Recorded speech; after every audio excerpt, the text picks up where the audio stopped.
ছেলেরে প্রশ্ন করে, তোর কাছে তোর বউ বড় না আমি বড়? আছে না নাই? এটা একটা প্রশ্ন হইল। তোর বউ বড় না আমি বড়? দুইজনেই বড়। তো এক ছেলে সুন্দর উত্তর দিছে, আমার কাছে ভালো লাগছে উত্তরটা শুনে।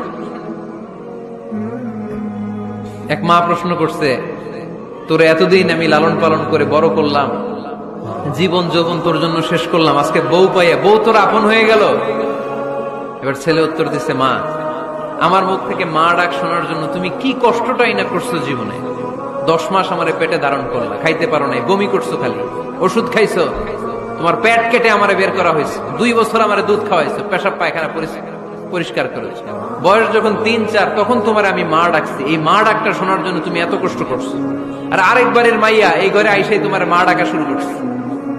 যেই মেয়েটা তোমারে মা ডাকে সে আমার আপন হবে না কেন মা?